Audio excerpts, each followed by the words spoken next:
today. Come on, let's talk. Hello there.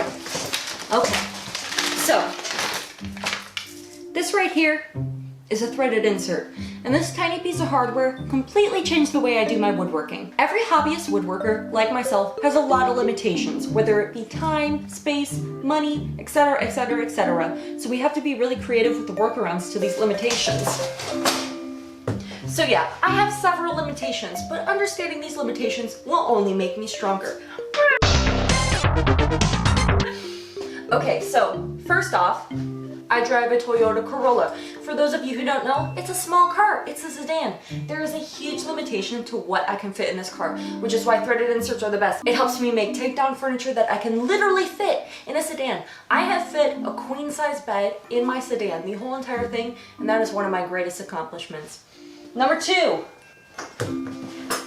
is that I am antisocial. Oh my gosh, I am just now realizing I spelled that completely wrong. Oh my god. I'm a hobbyist woodworker and I don't have a lot of time. Therefore, when I woodwork, I'm in the zone, I'm on it, and I want to do things my way on my time. And the last thing I want to do on a Saturday at 3 a.m. when I'm working on a bed frame is call someone up and ask if they can come over and help me move this bed frame because it's a giant bed frame, it's all screwed together. I can't handle it myself. You know, I want to be able to have the autonomy to move things completely on my own, because if you're a hobbyist woodworker, you know that time is one of the greatest resources, and I do not want to have to wait around for anybody else to help me with my woodworking because it's just really not an option for me. So what exactly is a threaded insert? Well, it's a threaded tube. It's a metal tube with fine threads on the inside and some coarse threads on the outside. The fine threads on the inside interface with a matching machine screw. This specific one right here is a 1/4-20 thread classification.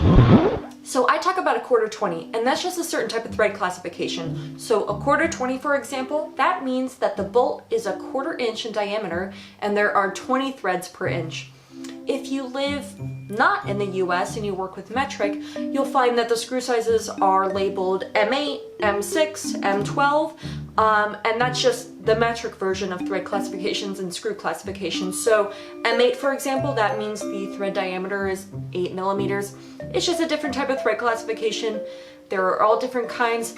All that really matters is that the thread classification of your screw matches the thread classification of your threaded insert, so they match together perfectly. That's all. Okay, makes sense? Got it? Good. Okay, so the inside 1/4-20 threads match with the 1/4-20 bolt, and then the outside coarse threads drive into the pre-drilled hole. And so what you want to do is get a drill bit that is as big as the threaded tube but smaller than the outer threads, so that when it goes into the hole, the outer coarse threads drive into the walls of the pre-drilled hole and make it stick.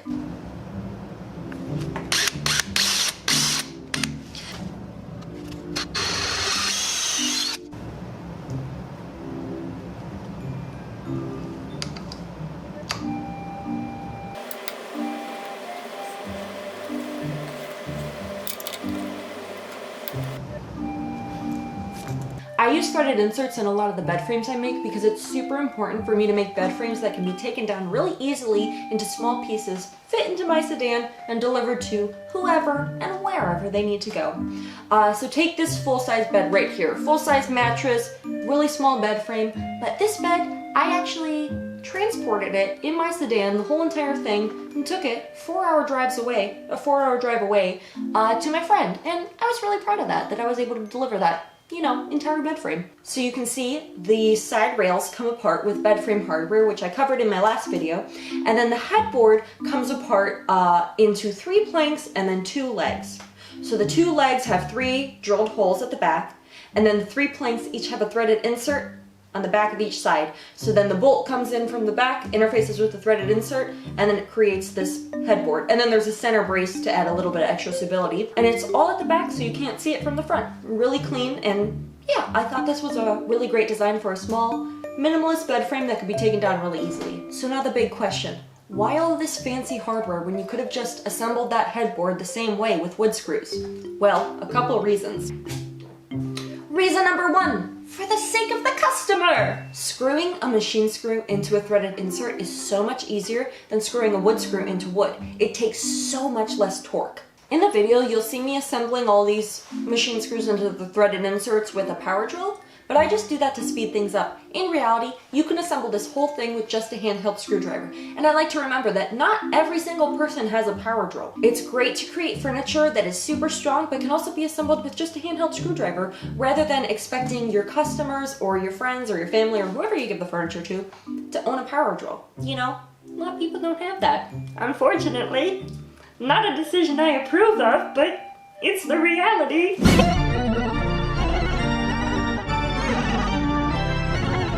When a machine screw interfaces with a threaded insert, it does so perfectly. The fine threads of the threaded insert and the fine threads of the machine screw match up perfectly, so they come together with little to no resistance. Whereas when driving a wood screw into wood, it does so and it interfaces by shearing and cutting into the organic wood fibers. The coarse threads on the wood screw literally cut into the wood fibers.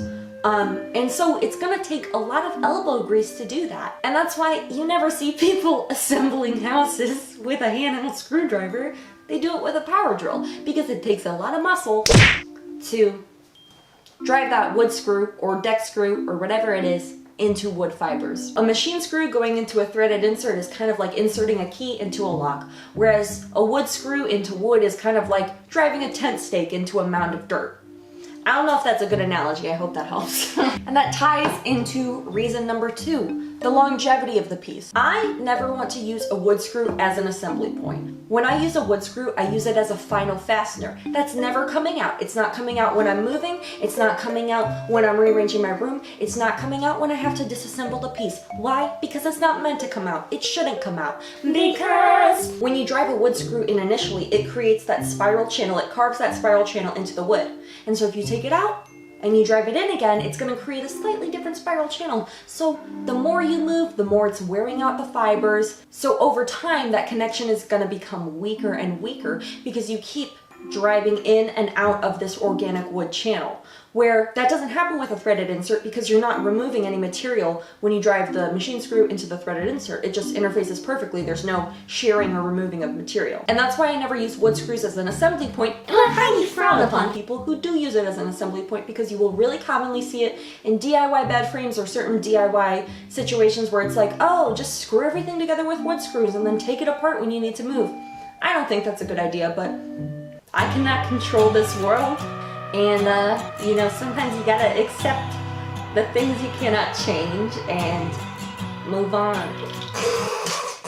Okay, enough on the reasoning for why you would use threaded inserts. Let's talk about the kind of ones you're gonna see in the store. So there's a couple different kind of threaded inserts. First, we'll start off with my absolute favorite kind, which are these kind, and they have a hex connector at the top. So you install these by using either the included Allen wrench or a hex bit on your power drill to drive it into your pre-drilled hole. And these are the absolute best in my opinion, because the hex connector is just so reliable to drive in the threaded insert. I've never had a problem with installing these. They're just the best. So this is the second kind of threaded insert you'll see, and they actually sell these at Home Depot and Lowe's and like the furniture hardware section. And these don't have a hex connector at the top, but they have this little slot, and these are fairly easy to install, slightly less easy to install. So you can either use like a really wide flathead to go in this slot, or you can use the actual machine screw itself to drive it in.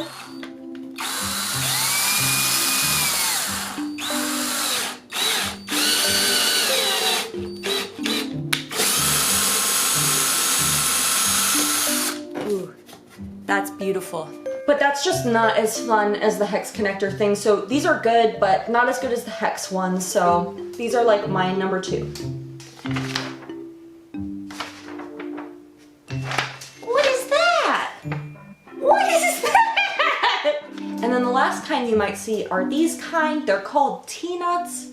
A lot of the time, do not like them, do not recommend them, have had only bad experiences with them. A lot of times they don't have the outer thread, so they just don't stick really well. It's just not a good deal. Okay, and that is my full review on threaded inserts. I hope this helped you understand things a little bit better. And yeah, I hope you have some good furniture times. And with that, I'm gonna let the band play me off.